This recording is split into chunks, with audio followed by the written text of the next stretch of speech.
as apresentações. Boa tarde a todos. Professora Leire Laffer, a professora da área de Língua e Literatura Grega, da Universidade de São Paulo. Traduziu, estudou, traduziu os trabalhos de Dias Dovildo e no doutorado trabalhou com o inomérico Afrodite, que vai ser hoje o texto de concentração para falar sobre Afrodite. Acho que está apresentado. Então, a Helena, podemos começar? A gente vê uma exposição de uma pessoa que tem a cabeça totalmente organizada. Que pode falar sem seguir um texto. Eu não sou assim, então volta e meia eu vou ter que voltar aqui para o texto e ler para eu não começar com o pensamento em galho daqui para lá, etc. Bom, para fazer a passagem da fala da Juliana para a minha, eu achei que seria importante frisar algumas características do mito. Afinal, estamos no século XXI e tem todo esse pessoal aqui vindo ouvir-se falar sobre mitos. Não é? Então, eu achei que era interessante pontuar alguma coisa.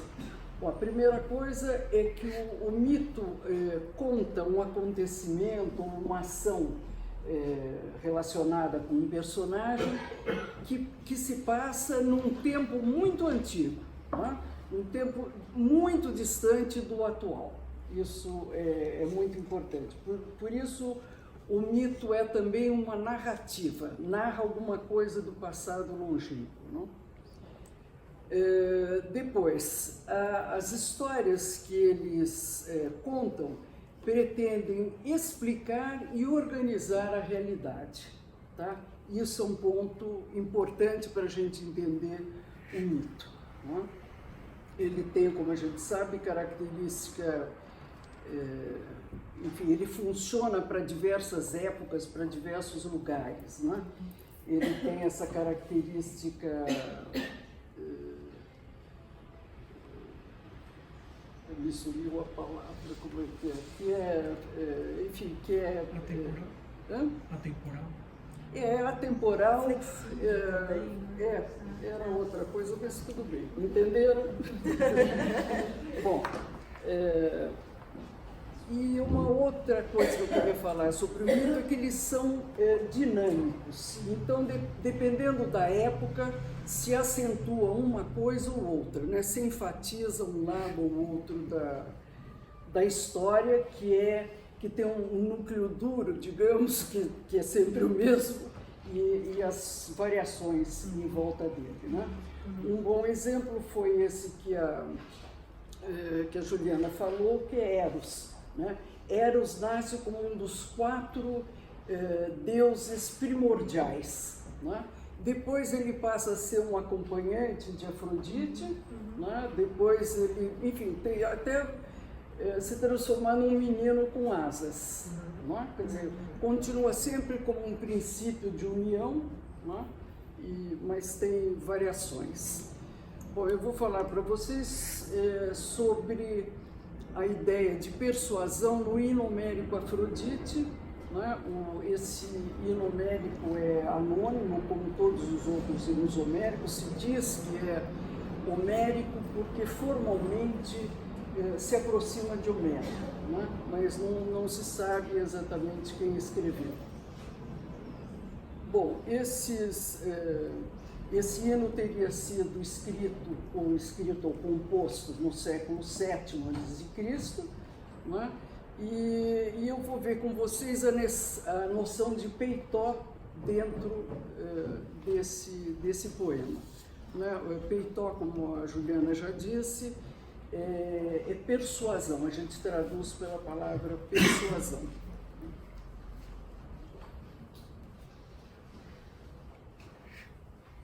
Bom, esses hinos eram chamados também de proêmios, né? Porque eles, na verdade, são hinos que são cantados antes de se cantar, de se fazer a recitação de um poema épico. Então, eles fazem uma introdução, né? Por isso que no final vocês vão ver, o próprio poeta diz Depois disso ter sido contado, nós vamos passar para um outro poema. Bom,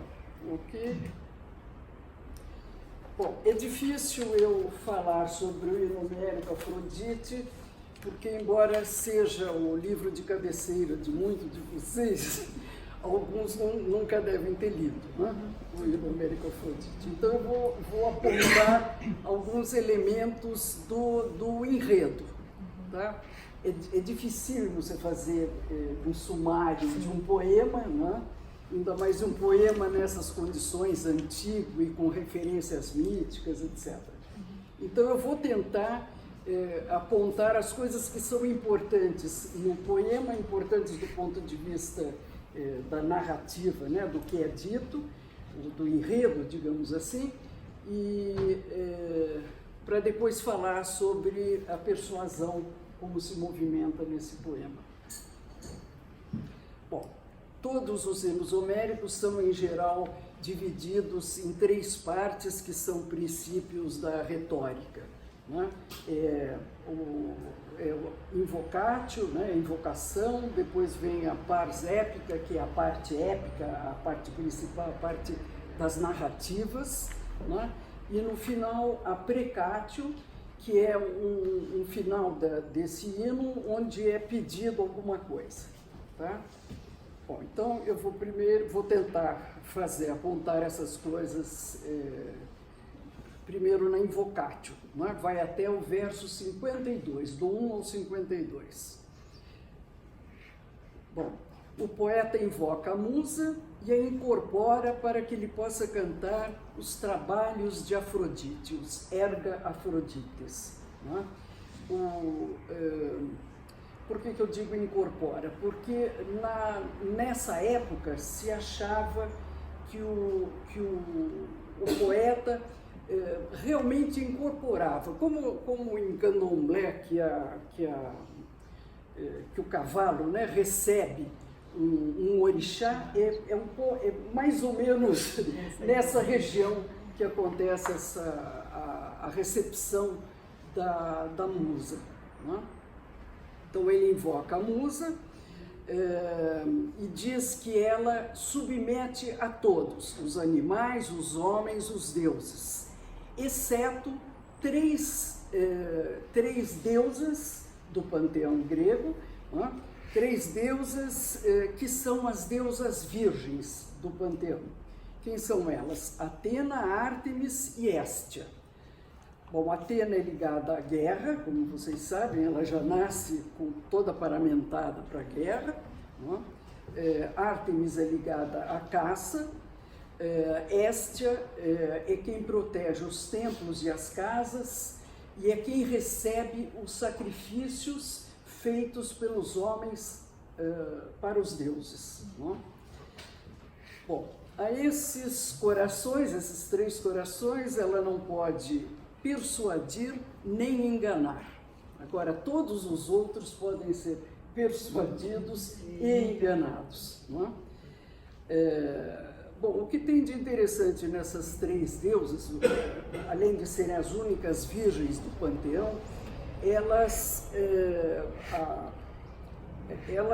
as 3 têm um nascimento muito estranho, a forma como elas nasceram é muito estranha. Atena, vocês sabem, Zeus engole Metis, né? Que a Metis é a deusa é a astúcia, a inteligência astuciosa. Né? Enfim, ele transa com e daí, em seguida, com medo, ela engravida, com medo dela gerar um filho que vá destroná-lo, ele engole a Metis, o que é também bastante inteligente, porque além da inteligência normal dele, ele assimila a inteligência astuciosa. Não é? Bom, 9 meses passados, apesar dela estar engolida, nasce a filha, né, que é a deusa Atena. E ela nasce pela cabeça de Zeus. A cabeça se abre e ela nasce e já aparece com o elmo, com a lança, com o escudo, enfim, ela nasce preparada, paramentada para a guerra. Tá? Eu achei que era exército que ia lá e dava machadada. Também tem essa versão. É por isso que eu falei, não, é que eu estou usando a versão do Exildo. Né, dessas, mas acontece mesmo isso, que tem essa versão que é ele que dá uma machadada na cabeça dela. Bom, então esse é um nascimento razoavelmente estranho. Depois a gente tem Ártemis, né, que também ela é filha de Letó e Zeus. Né? Zeus apaixonado por Letó, que era uma mortal, né? Ela não se interessa por ele, então ele se transforma num cisne, né? E tem lá um abraço, que eu não sei bem como é que é, e nhoque. Então, desse abraço, dessa união, é que nasce os dois gêmeos, que são Ártemis e Apolo. Né? Agora, o que é interessante é que a Letó bota 2 ovos como se fossem ovos de ave. Né? Quer dizer, ele é que determinou, o cisne é que determinou, de certa forma. Né? Então, também é um nascimento bastante estranho. Né? Depois tem a Héstia, né? Que vocês se lembram, Cronos, com medo de ser destronado por um de seus filhos, ele engole os filhos logo que eles nascem. Né? E, enfim, daí por uma estratégia da Réia com Zeus, né, que é um dos filhos, eles enrolam uma pedra, né, com um coeiro, um tecido que protege o recém-nascido, né, e entregam para o Crono, né, que engole. Mas assim que ele engole, aquilo provoca um vômito terrível e ele vomita todos os filhos que ele engoliu. E quem é vomitada por último é justamente Héstia. Também, digamos, é bastante estranho ser filha do vômito do pai. Não é? E vocês vejam que as 3 também, o pai é a figura mais importante. Não é?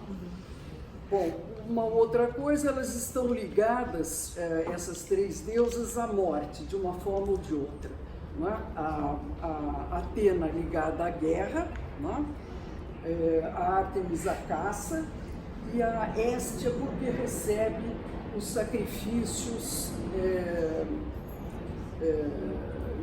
de animais mortos. Não é? Bom, então são esses que os trabalhos de Afrodite não funcionam sobre elas. Né? Sobre esses corações ela nem persuade nem engana. Bom, entretanto, como também a Juliana já disse, até Zeus se dobra a esse poder de Afrodite. Não é? E ele, como vocês sabem, se deita com muitas mortais. É aquela história que ele diz, olha, você nem parece com fulano, nem outro, enfim. Não é? As milhões que ele já tinha traçado, porque não dizer. Bom, também é desse pequeno trecho, a gente vê nesse pequeno trecho os epítetos de Afrodite. Né? Quais são eles que aparecem nesse momento, nesse poema? É a multiáurea, né? Quer dizer, a dourada, toda dourada Afrodite, a Cítria, né? Porque ela vem de Chipre, a Citereia, porque ela passa pela ilha de Citera, né? A Ama Sorrisos, que mostra a natureza agradável dela, né? E a Bem Coroada, né? Portanto, com soberania. Né? Bom, o que acontece é que Zeus, para que ela não continue com esse excessivo poder, não é? Ele dá a ela, porque com esse poder ela está juntando, está misturando mortais e imortais, e isso não é bom, são naturezas diferentes, não é?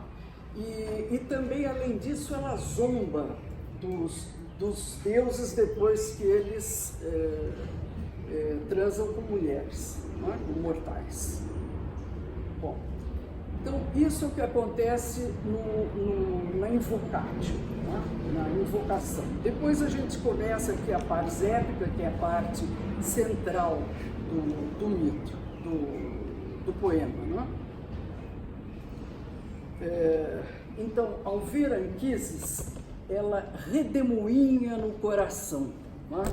Porque o que eu acabei me contando é que Zeus, então, por não querer que isso aconteça, né, as uniões mistas entre mortais e imortais, e também para que ela não zombe dos deuses, né, ele resolve se vingar e aplicar a ela justamente as coisas que ela faz aos outros, né? E põe nela, de cara, ele lança para ela o desejo, o doce desejo, né? Também, vocês vejam que com ela é ótimo, é doce, é desejo, é amor, união, enfim, beleza. Isso tudo porque a gente está falando de um hino homérico, porque se a gente vai para a lírica, ela é terrível, né? E a tragédia, né? E a tragédia também, né? A Hipólito, que vocês sabem, é o terror que ela é lá. E, bom, mas aqui não, ela é toda afirmativa, positiva, agradável, prazerosa, tudo. Bom, então, desde que ela recebe o doce desejo, né, ela se apaixona por Anquises, que era um príncipe troiano também, que pastoreava no Monte Ida, né? E nesse local é que ele está, quando ela passa e o vê, e fica absolutamente transtornada, né? O verbo, que se você quiser, não é bem um verbo, é a locução toda, para dizer que ela é vertiginoso o negócio, ela redemoinha em amor no coração quando o vê. Mas ela que sabe das coisas não vai diretamente a ele, ela vai a Pafos, na ilha de Chipre, onde ela tem os templos dela, e lá ela prepara uma esmerada toalete, né? Onde ela põe... Como era no canto 14. Como era no canto 14, exatamente. Como você comentou. Enfim, e lá ela é perfumada, ela é ajudada pelas graças e pelas horai, que são as horas que são deusas, enfim, que estão no séquito dela, né?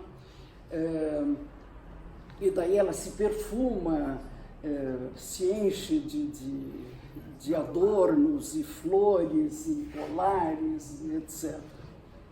Mas não fica parecida com uma árvore de Natal, ela fica realmente elegante e sedutora. Bom, e daí ela volta belíssima para o Anquises, que está lá. É muito interessante esse poema, esse hino, porque ele é muito charmoso, ele é cheio de detalhes que são muito especiais. Por exemplo, quando ela volta, ele está tocando cítara, assim, olhando para sabe-se Deus onde, e de repente ele tem aquela visão, ele fica maravilhado com a presença de Afrodite, mas ele não sabe que se trata de Afrodite. Então, para não pecar por menos, ele trata aquela beldade que chega como se fosse uma divindade. Então ele diz, eu vos saúdo, parará, talvez seja uma ninfa, talvez seja Ártemis, Atena, Letó, uma das ninfas, uma das graças, tudo. Ele tenta, enfim, não errar, né? E em seguida ele diz, essa é a primeira fala dele, ele diz que ele gostaria então de erguer um altar e um templo para ela, em honra dela, e ele pede também, porque sempre que você faz uma oferta, você pede alguma coisa, né? E ele, de uma divindade, é sempre assim também. Também. Daí ele pede que ela lhe dê vida longa e uma próspera descendência, né? Bom,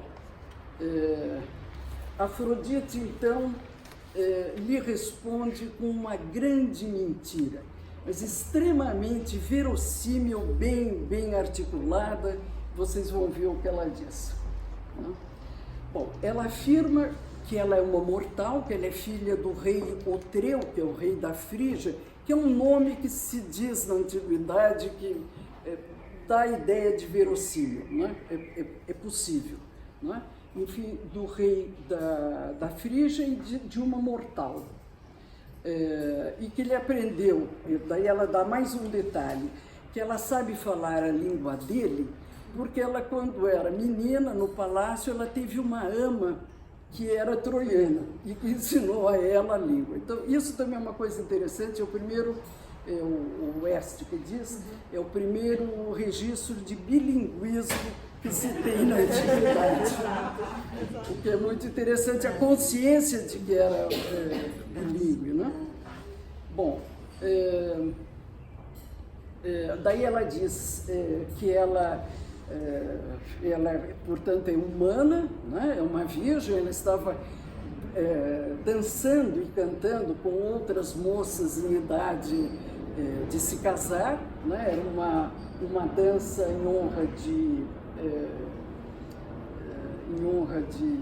Ártemis, né? E que ela foi raptada pelo deus Hermes, que ele a raptou, levou-a em direção ao Monte Ida, dizendo que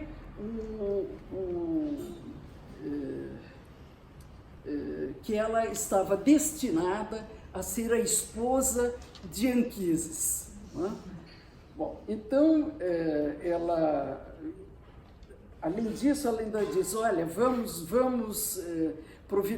tomar as providências para esse casamento, né? E os seus pais têm que ser avisados, e para que eles preparem os presentes que vão mandar, e também eu vou avisar os meus pais para que mandem os presentes para os seus pais, né? Então é toda uma troca ritual, né? Bom, bom, daí ela então é formidável nesse momento, né? Aí tem o clássico: juntou a fome com a vontade de comer, porque ele estava louco para se unir a ela, e ela disse: não, tranquilo, eu sou humana, né? Não se preocupe. Por que ele fica preocupado? Porque se diz que os humanos que se deitam com as deusas, eles são castigados, são punidos com a impotência, não é? Então, claro que ele estava lá preocupado com isso. Mas daí ela diz que ela é humana, e ele diz: bom, se é assim, então ninguém me impedirá de subir ao seu leito, não é? Quer dizer, como eles dizem, subir ao leito enfim, haver a união, não é?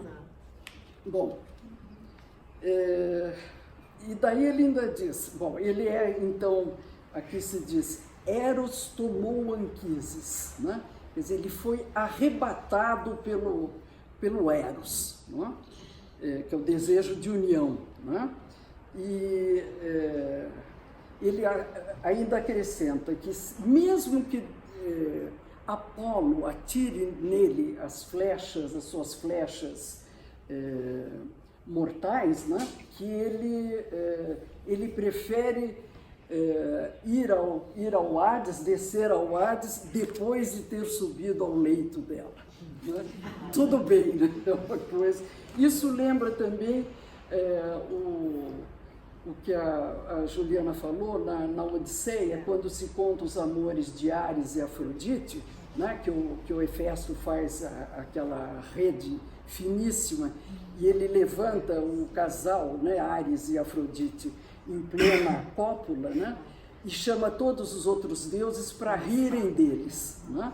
E todos vêm rir, menos eu acho que é Hermes. Isso é Hermes, né? Que o Hermes diz, olha, eu iria para o Hades imediatamente se eu pudesse dormir com essa mulher. Né? Ele diz que correntes 3 vezes mais fortes me prendessem desde que eu estivesse deitado com Afrodite. Desde que eu tivesse me deitado com Afrodite, exatamente. Bom, e daí é descrito que ele despe as roupas dela, é assim, muito simples, e tira todos os adornos, né? E eles sobem ao leito. Essa parte da consumação do ato amoroso é descrita em 11 versos, sendo que a parte que antecede, ou seja, a parte da sedução, é descrita com mais, ou é narrada, em mais de 100 versos. Não é? Isso dá também a importância de um e de outro. Não é?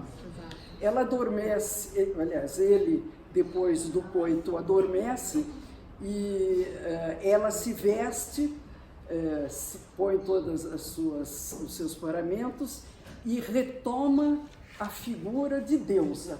Não é? Então ela retoma a sua aparência de deusa. Né?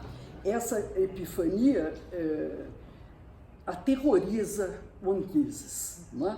Então tem também aí uma descrição muito sagaz, que diz que ele está embaixo das cobertas e ela chama, né? Ela chama Dardanida, levanta, e ele abaixa as cobertas e a hora que ele vê quem está ali, ele sobe de novo.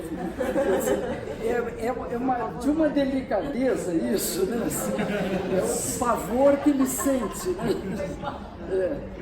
E, bom, ela... Tem um detalhe curioso, se você me permite, claro. Sempre, né, nessas cenas, quando o enlace se concretiza, né, os heróis e os deuses dormem. E é exatamente isso que Hera vai usar para poder distrair. Ela vai seduzir Zeus, porque Zeus vai dormir depois do enlace. E aí ela vai poder fazer o que ela quer para ajudar os gregos. Os gregos e não os... Então, quer dizer, enquanto Anquises dorme, Afrodite pode ali se recuperar, digamos, e aparecer como deusa, porque ele está assim no mais absoluto e delicioso sono, que muitas vezes é chamado de coma, não de hipnos, de coma, que é a palavra nossa que ficou para o coma. Né? É um sono especialmente profundo, prazeroso e embalado, pelo menos nesse imaginário. Não em termos médicos, né? Não. Mas se usa bem, exato. Bom, ele então apavorado, etc e tal, deixa eu ver onde é que está. Bom, ele então, ela fala para ele, você está me vendo agora, e aí, eu sou a mesma que você, com quem você subiu? E ele fica mais aterrorizado, de uma crueldade incrível também, né? Essa fala dela, são 3 versos. Bom, daí a resposta, quer dizer, daí ele diz para ela, ele implora, né, que ela não o deixe inválido, né, e pede compaixão dela. Né. Bom, daí começa o longo discurso de Afrodite, que é um discurso que vai de 192 a 290, né, onde ela promete a ele vida longa e próspera descendência, como ele tinha pedido lá no começo. Né? Veja, porque ele podia ter pedido imortalidade, por exemplo. Né? Ele pede uma coisa razoável, afinal de contas. Né?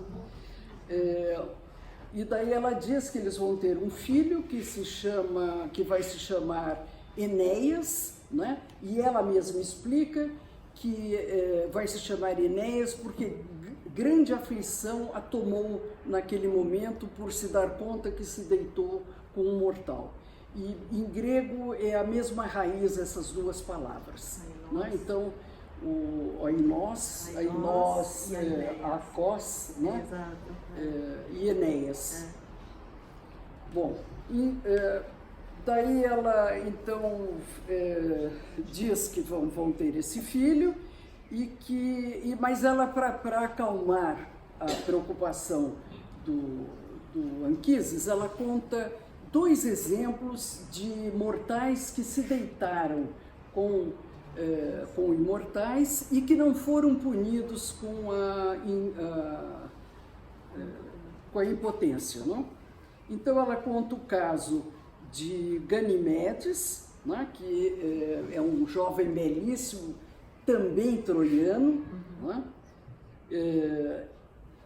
Zeus se apaixona por ele e o rapta de seu pai, ele era um jovem, e lhe dá imediatamente a imortalidade e a eterna juventude, né? E o leva para o Olimpo. Só que no Olimpo, apesar de ele ter imortalidade e eterna juventude, como os deuses têm, ele não é um deus, né? Ele serve aos deuses, né? Ele é uma espécie de copeiro, garçom do Olimpo. Bom, então é tudo um pouco ambíguo, né? É muito bom, mas não é exatamente bom, né? E o segundo caso que ela conta é o caso de Titonos, por quem se apaixona a deusa Aurora, e a deusa Aurora o rapta também. Não é? E aflitíssima antes de se unir ao Titonos, ela pede rapidamente a Zeus que lhe dê a imortalidade. Só que ela se esquece de pedir a eterna juventude. E então o coitado vai indo, não consegue morrer. Né? Então é uma história muito cruel também, porque é assim que é dito, assim que a Afrodite conta, que assim que apareceu os primeiros pelos brancos na barba de Titonos, ela já tirou ele dos seus aposentos. Depois, da parte principal do palácio, conforme ele vai envelhecendo, ela vai empurrando ele para fora. Né? Até que quando ele chega, enfim, não tem mais o que envelhecer, ele vira um fiapo de voz e não consegue morrer, é terrível, né? Bom, então realmente são casos em que os dois não foram punidos com impotência, mas meio discutível, né, o que aconteceu com eles.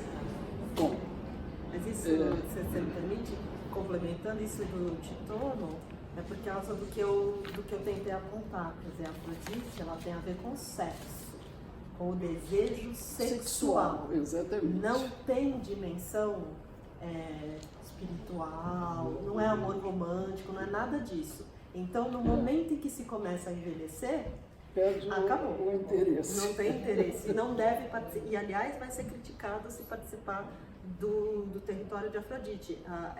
Não é para os velhos. Não é para os velhos. É um horror.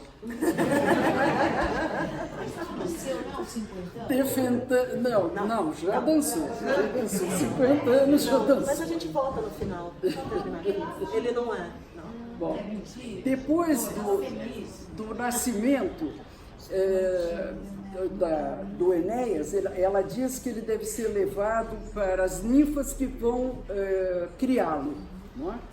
E que ela não deve e que ele não deve nunca dizer que a mãe de Enéas é Afrodite. Né? E mesmo que ele queira se gabar de ter se deitado com Afrodite, que ele não faça isso porque o raio de Zeus o fulminará. Né? Então ela que é toda dócil o tempo todo, no final ela dá uma enquadrada no Anquises. Né? Bom, depois disso, então é o final, é a Precátio, né? Ela diz, quer dizer, o que se diz em 3 versos é que ela se projeta no ar e o poeta diz que passa então a cantar um outro canto. Né? Então, como a gente comentou, é um proêmio, né? Isso daí. Bom, eu sei que eu usei muito tempo, mas também sei que vocês não... ninguém tem o hino homérico Afrodite na mesa de cabeceira para ler à noite. Então, eu vou ler, temos ainda um tempinho? Sim? Tá. Eu vou ler um pouco, então, sobre a noção de persuasão.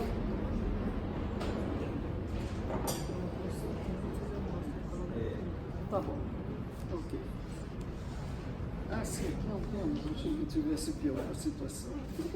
Bom, eu vou contar um mito, vou comentar um mito pequeno antes de entrar no hino homérico Afrodite. Como punição pelo desrespeito ao deus Apolo, a profetisa Cassandra perde seu poder de persuasão.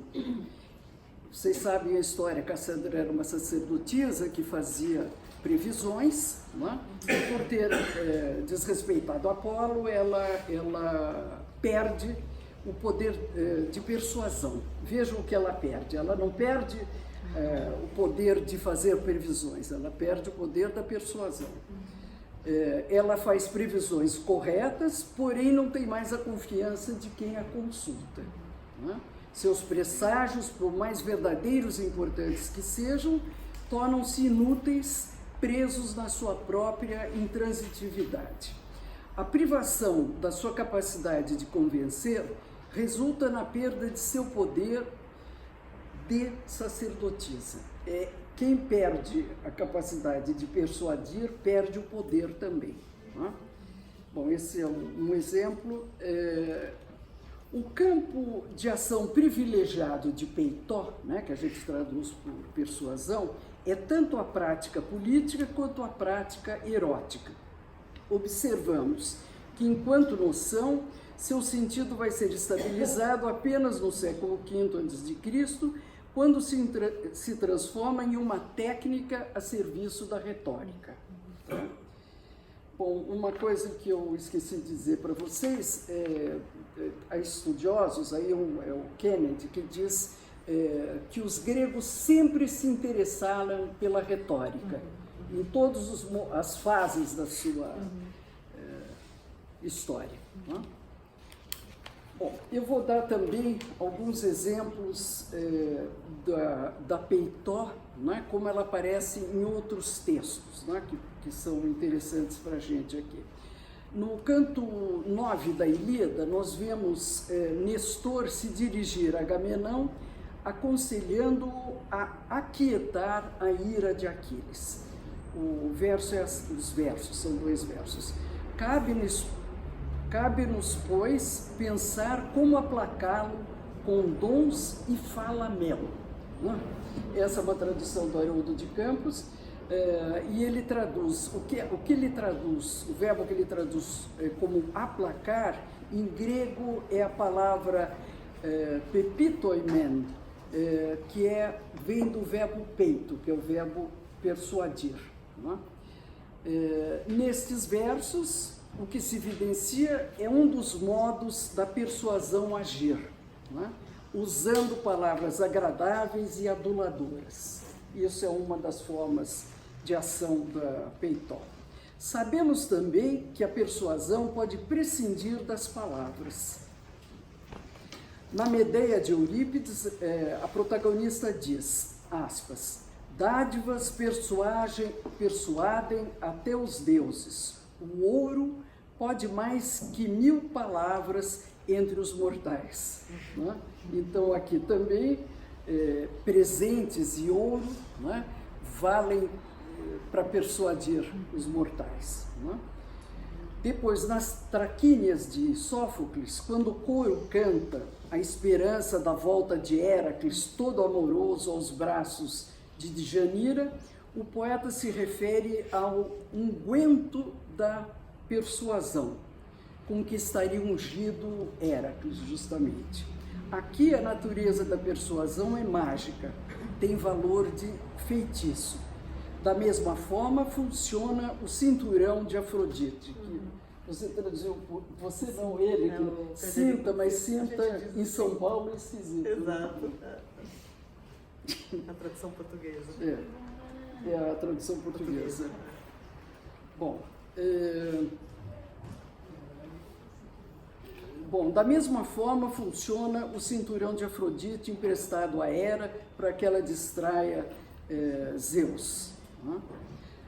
Aqui então aparece uma outra forma de ação de Peitó, que é a mágica e o feitiço, certo?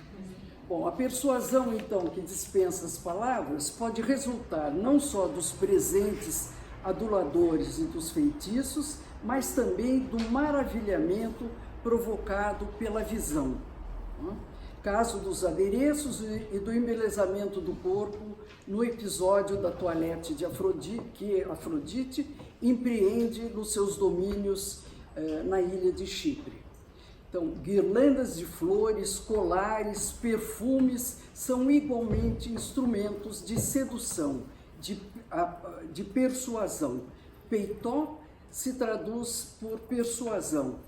E quando transportada para a esfera amorosa, ela passa a se identificar com sedução.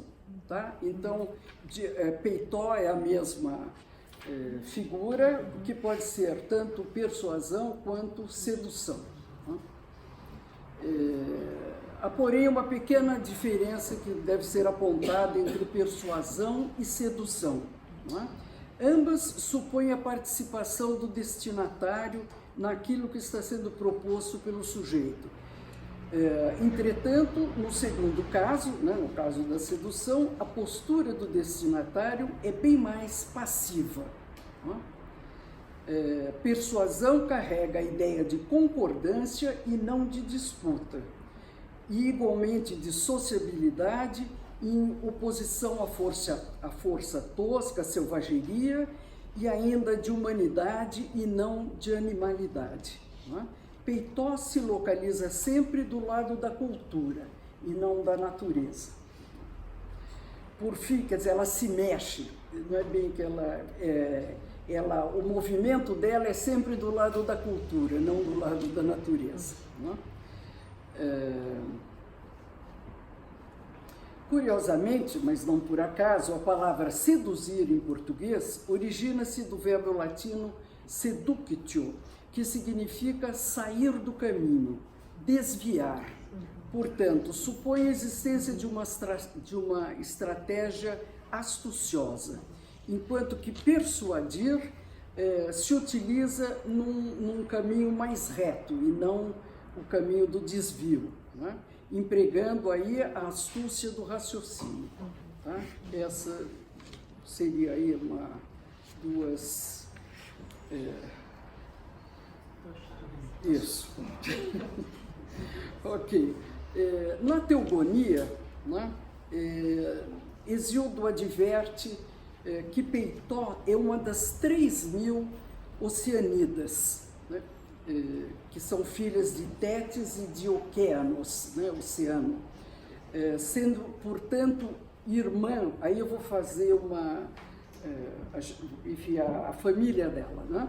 Sendo, portanto, irmã de Plutó, que é a riqueza, de Metis, que é a astúcia, e de Tiqué, que é o acaso, né? Mas também aparentada por parte de pai a Ambarina, que desposa Talmas, que é o espanto. Ora, a família onde ela se insere é bastante significativa e nos dá muitas pistas para compreendê-la melhor. Não é? É essa a família dela. Não é? A persuasão tem, assim, muita proximidade, não é? Tem proximidade com a astúcia, a riqueza, o acaso e mesmo com o espanto. É ainda nos poemas hesiódicos que aprendemos que a persuasão integra o ilustre séquito de Afrodite. Né? É uma comitiva próspera, né? Composta também de outras divindades que são verdadeiros desdobramentos da fascinante natureza da deusa. Eros, que é o amor, o princípio de união. Então, essas são as figuras que compõem o séquito de Afrodite. Toda vez que ela passeia, ela leva toda essa gente junto com ela. Né? Então, Eros, Rímeros, que é o desejo, as Cáritas, que são as graças, as Horai, que são as horas, não é? Que são as estações mais, né, do que as horas. Não é apenas desta caprichada comitiva que ela é acompanhada. Na Teogonia verificamos também que ela desfruta da companhia de outras divindades que na partilha do universo lhe foram destinadas. São elas os sorrisos, já dito pela Juliana, né?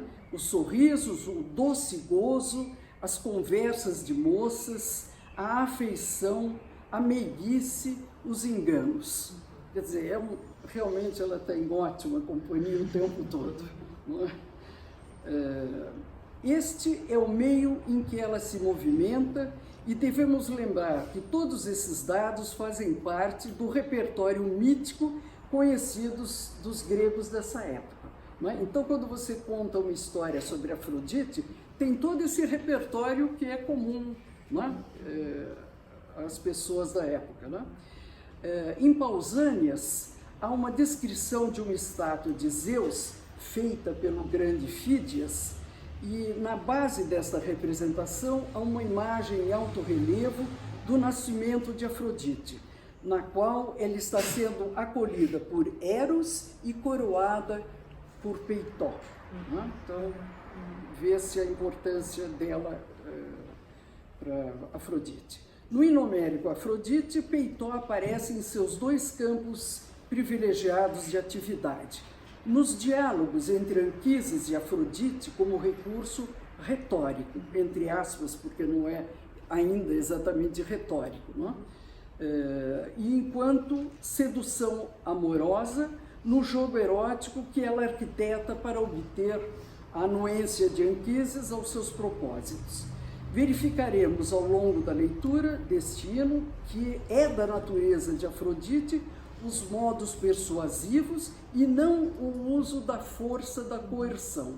Isso, como eu já disse, aqui no hino homérico. Não é? Depois, na poesia mélica, vai ser outra coisa. Não é? No episódio da sedução de Anquises, o que observamos é exatamente isso. Entretanto, no final do poema, o belo troiano é coercitivamente ameaçado de morte pela deusa por meio do raio fulminante de Zeus, caso ele a desobedeça e conta que teria se deitado com ela. Não? Curiosamente, Peitó, enquanto divindade, não aparece explicitamente nos versos do hino homérico. O que vemos é apenas a forma verbal peito, como, por exemplo, no verso 7, que diz: 3 corações ela não pode persuadir ou enganar. Como vimos anteriormente, persuasão se opõe à força, à disputa, à violência. Aqui no verso 7, ela aparece contrastando com o verbo apatal, que quer dizer enganar. Não é? O que a nós parece sugerir novamente que ou se conta com a anuência do destinatário a ser alcançado, ou se conta com a passividade dele. Tá? Assim, ao verificarmos esses dois verbos, percebemos a extensão da sua ineficácia em se tratando das deusas virgens do panteão, Atena, Ártemis e Héstia. Contra elas, o principal poder de Afrodite é completamente anulado. Deste modo, percebemos que logo no início do poema se coloca a questão do poder dessa deusa, e mais de seu poder excessivo na forma como os deuses estão divididos em suas áreas de influência e onde eles exercem sua jurisdição. Até Zeus ela pode submeter, seus trabalhos a todos concernem, né, os trabalhos de Afrodite, deuses, homens e animais. Bom, vejamos inicialmente como a deusa consegue causar assombro e fascínio em Anquises pelo impacto visual da sua presença. Logo que Zeus, aspas, em seu ânimo pôs doce desejo de se unir a um homem mortal, fecha, e ela o fez, aspas, para que, quando junto dos deuses não mais pudesse ela, ama sorriso Afrodite, com um atrevido sorriso gabar-se de induzir à união deuses e mulheres mortais, fecha, o pai dos deuses e dos homens lança-lhe o doce desejo por Anquises e nela provoca uma profunda alteração. Eu já comentei, logo que o viu, a ama sorriso Afrodite em amor redemunhou com um assombroso desejo no coração. Com essa arrebatada disposição, ela vai a Chipre, a seu templo perfumado de Pafos. Aí, a toda a toalete dela, eu vou pular, mas eu gostaria de lembrar que o vocabulário que é usado nessa preparação de Afrodite, ou em todas as coisas relacionadas com Afrodite, lembram também o preparo a que se submete um guerreiro antes de ir ao combate. Não é? Então, esse vocabulário é análogo, né, em duas importantes atividades humanas e divinas também, que são a guerra e a caça. Não é? Afrodite gosta de perseguir, armar armadilhas e mesmo humilhar as vítimas de suas magias, filtros e encantamentos, levando-os até à impotência, como nós vimos no poema. Quando a deusa aparece à frente de Anquises, já completamente preparada para o evento da sedução, é ele, aturdido com o que vê, quem primeiro fala. Depois de uma saudação respeitosa, Eros tomou Anquises. Eu vou pular um pouco, porque tem muita coisa aí.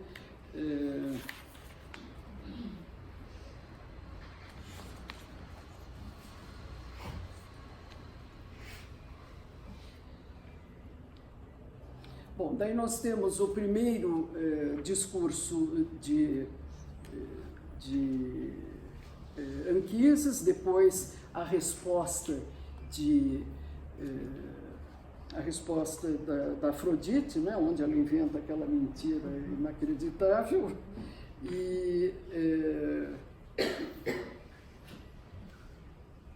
Ok.